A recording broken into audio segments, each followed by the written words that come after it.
Avis vascular centre మన దేశంలోనే the best varicose vein hospital.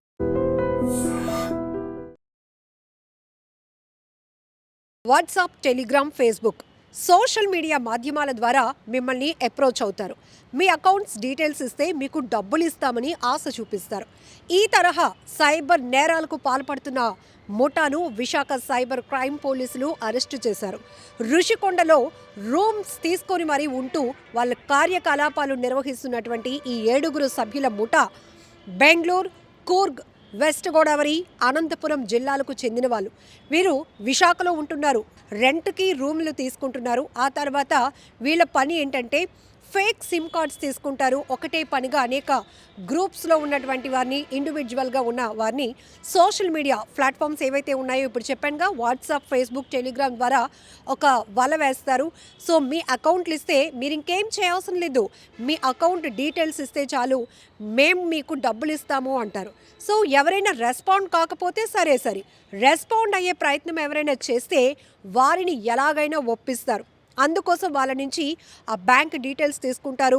Current అకౌంట్స్కి సంబంధించినటువంటి ఆ ట్రాన్సాక్షన్ డీటెయిల్స్ కానీ ఇవన్నీ కూడా కూపీ లాగే ప్రయత్నం చేస్తారు. ఆ తర్వాత మోసాలకు తెగబడుతున్నారు.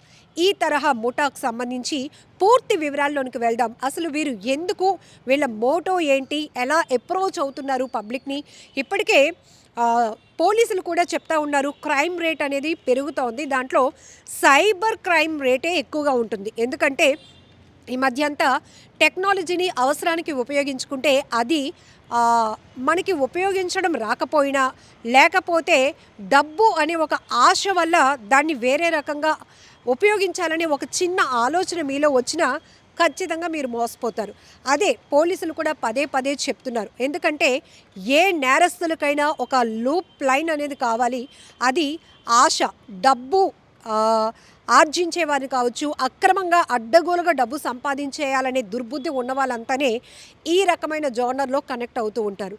సరే, ఈ 7 ఎక్కడి వారు, ఏంటి, ఎలా పబ్లిక్ని వీళ్ళు అప్రోచ్ అవుతూ సైబర్ నేరాలకు పాల్పడుతున్నారు, డీటెయిల్గా వెళ్దాం. వినోద్ కుమార్, బెంగళూరుకు చెందిన వినోద్ కుమార్ పాత నేరస్తుడే.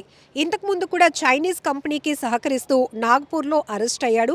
జైలు నుంచి విడుదలైన తర్వాత తన పద్ధతిలో ఏమాత్రం మార్పు లేకుండానే మళ్ళీ చైనీస్ కంపెనీకి సహకరిస్తూ టెలిగ్రామ్ గ్రూపులో కరెంట్ అకౌంట్లో ఉన్నట్లయితే అమౌంట్ ఇస్తానని ఖాతాదారులకు ఆశ చూపిస్తూ ఈ సైబర్ నేరాలకు పాల్పడుతున్నాడు.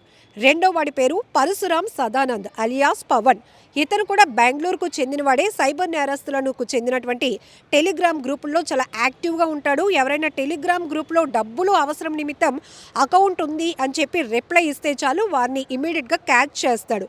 అలా 10ల సంఖ్యలో కరెంట్ బ్యాంక్ అకౌంట్లను ఇతనితో పాటు పట్టుబడిన వినోద్ కుమార్, సలీంలతో కలిసి సైబర్ నేరస్తులకు పెట్టి అకౌంట్ హోల్డర్కి అలాగే సైబర్ నేరస్తులకి మధ్య ఒక మీడియేటర్గా వ్యవహరిస్తున్నాడు. బ్యాంకు ట్రాన్సాక్షన్స్ పూర్తయిన తర్వాత వారి నుండి కమిషన్ తీసుకుంటాడు. మూడో వాడి పేరు సలీం కేహెచ్. సో కార్గుకు చెందినటువంటి ఇతను సైబర్ నేరస్తులకు టెలిగ్రామ్ గ్రూపుల్లో యాక్టివ్గా ఉంటూ ఎవరైనా టెలిగ్రామ్ గ్రూపుల్లో సేమ్ యాజ్ యూజువల్గానే డబ్బులు అవసరం నిమిత్తం మా దగ్గర అకౌంట్ ఉంది అని రియాక్ట్ అయితే కనుక ఇమీడియట్గా వాళ్ళ అకౌంట్లను కూడా క్యాచ్ చేసి ఈ సైబర్ నేరాలకు పాల్పడేటటువంటి టీమ్స్కి ఇస్తూ ఉంటాడు. నాలుగో అతని పేరు పాల్యం చంద్రశేఖర్. అనంతపూర్ జిల్లాకు చెందినటువంటి ఇతను కూడా సైబర్ నేరస్తులకు సహకరిస్తూ మ్యూల్ ఖాతాలు ఏవైతే ఉంటాయో ఇతర వ్యక్తుల నుంచి సేకరించి ఏజెంట్లకు తెలియజేస్తాడు. అకౌంట్ హోల్డర్లను తనతో పాటు ఏజెంట్ల వద్దకు తీసుకెళ్లి మరీ అకౌంట్లను అందజేస్తూ ఉంటాడు. ఐదో వ్యక్తి పేరు సేరు చంటి. బెంగళూరుకు చెందిన ఇతను పేరు మీద కూడా కరెంట్ అకౌంట్ ఓపెన్ చేయటం, వేరు బ్యాంకుల్లో డబ్బులు అవసరం ఉన్న వ్యక్తుల చేత బ్యాంకులో కరెంట్ అకౌంట్ని ఓపెన్ చేయించి మంచి కమిషన్ ఇస్తారని బ్యాంక్ అకౌంట్స్ను ఏజెంట్ల వద్దకు తీసుకెళ్ళి అకౌంట్లను అందజేస్తుంటాడు. ఆరో వ్యక్తి పేరు కడలి సత్యవరపు లక్ష్మీ శ్రీనివాస్. వెస్ట్ గోదావరి జిల్లాకు చెందినటువంటి ఇతను డబ్బులు అవసరం ఉన్న వ్యక్తుల చేత అకౌంట్లు ఓపెన్ చేయించి సైబర్ నేరస్తుల కోసం పనిచేస్తున్న ఏజెంట్స్కి కమిషన్ కోసం ఇస్తుంటాడు. ఏడో వ్యక్తి పేరు ఓంకార్ నాథ్. ఇతను కూడా బెంగళూరుకు చెందినవాడే. ఇతను డబ్బులు అవసరం ఉన్న వ్యక్తుల అకౌంట్లు ఓపెన్ చేయించి సైబర్ నేరస్తుల కోసం పనిచేసిన ఏజెంట్స్కి కమిషన్ బేస్లో ఆ అకౌంట్లని ఇచ్చేస్తూ ఉంటారనమాట. ఈ 7 కూడా ఒక ముఠాగా ఫామ్ అయ్యారు. సైబర్ నేరస్తులకు భారీ మొత్తంలో బ్యాంక్ అకౌంట్స్ ఓపెన్ చేయించి సరఫరా చేయటం వల్ల వీళ్ళపైన విశాఖ సైబర్ క్రైమ్ పోలీసులు నిఘా పెట్టారు.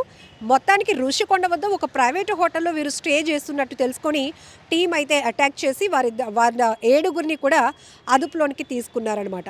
ఇప్పుడు సైబర్ నేరాలకు పాల్పడే వాళ్ళకి వీళ్ళు మీడియేటర్స్గా వ్యవహరిస్తూ ఎవరికైతే డబ్బులు మాకు అవసరం ఉన్నాయి అకౌంట్లు ఇస్తామని అని సోషల్ మీడియా ప్లాట్ఫామ్స్లో వీళ్ళకి రిప్లై ఇస్తారో వాళ్ళని వీరు ఎలా ట్రాప్ చేస్తారంటే డీటెయిల్గా చెప్తున్నారు పోలీసులు. ఎందుకంటే ఎవరు ఈ తరహా మోసాలకు అలాగని మీ అవసరాల నిమిత్తం ఇలాంటి అక్రమార్కులకు మీరు ఏమాత్రం సహకరించొద్దు, మోసపోవద్దు అంటున్నారు.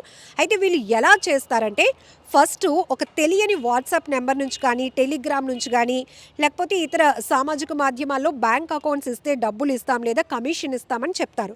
ఎవరైతే వారికి రెస్పాండ్ అవుతారో వారి దగ్గర నుంచి bank accounts details, internet banking డీటెయిల్స్ని తెలుసుకొని దానికి లింక్డ్ ఫోన్ నెంబర్ మార్చమని చెప్పి ఏజెంట్స్ అకౌంట్ని వారి అండర్లోనికి తీసుకుంటారు.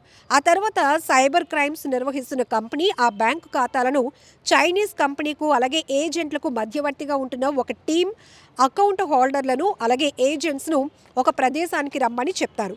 అప్పుడు బ్యాంక్ అకౌంట్లో కలిగిన వ్యక్తులు వారు ఓపెన్ చేసిన కరెంటు ఖాతాల యొక్క passbook, register mobile number, ATM card తీసుకొని చైనీస్ కంపెనీకు మధ్యవర్తిగా ఉన్నటువంటి టీం చెప్పిన చోటకు ఏజెంట్లు బ్యాంక్ అకౌంట్ హోల్డర్స్ని రమ్మని చెప్తారు. తర్వాత చైనీస్ కంపెనీకి మధ్యవర్తిగా ఉన్న టీం ఆ ప్రాంతంలో చైనీస్ కంపెనీకి పనిచేసే వేరొక టీంని ఏజెంట్లను కలవమని చెప్తారు. అక్కడికి వచ్చిన తర్వాత టెస్టింగ్ టీం ఏజెంట్ ఖాతాదారుల నుంచి అవసరమైన క్రెడెన్షియల్ను సేకరిస్తుంది. అయితే ఈ ప్రాసెస్లోనే ఖాతాదారుని మొబైల్ ఫోన్లో ఓటీపీ, ట్రాన్సాక్షన్ మెసేజ్లు స్కామర్లకు నేరుగా ఫార్వర్డ్ అయ్యే విధంగా ఏపీకే అప్లికేషన్ను ఇన్స్టాల్ చేస్తారు. సో ఖాతా యాక్టివ్గా ఉందా, మోసపూరిత లావాదేవీలకు అనుకూలంగా ఉందా అని పరిశీలించిన తర్వాత ఏజెంట్లు ఖాతాదారులు ఎక్కడికి వెళ్లకుండా ఒక రూమ్లో ఉంచేసి ఏపీకే ఫైల్ మెసేజ్ ఫార్వర్డింగ్ ద్వారా వారిచ్చిన బ్యాంక్ అకౌంట్స్ నందు ట్రాన్సాక్షన్స్లు సైబర్ నేరస్తులు వేరొక ప్రాంతం నుంచి జరుపుతారన్నమాట. మొత్తానికి సైబర్ మోసం లావాదేవీలు పూర్తి చేసిన తర్వాత స్కామర్లు ఖాతాదారుని అంటే అకౌంట్ హోల్డర్ మరియు ఏజెంట్లకు డబ్బిచ్చి తిరిగి పంపించేస్తారు. ఈ తరహాలో వీరు సైబర్ నేరాలకు పాల్పడుతున్నారు. And for more videos, Please subscribe to iDream. Please subscribe to iDream. Please subscribe iDream. And please subscribe to iDream. For more videos, subscribe to iDream. please like, share and subscribe to the channel. Congratulations, iDream. Subscribe to iDream. Subscribe to iDream. So subscribe to iDream Media. iDream team అందరికి huge congratulations. Please subscribe iDream Media. Please subscribe to iDream. Subscribe iDream. Please subscribe to iDream. iDream అంటే నా కళల ఛానల్ను subscribe చేసుకున్న నోరు తిరుగుతలేదు, మీరైతే గంట గుర్తు కొట్టండి. For more such videos, please subscribe to iDream.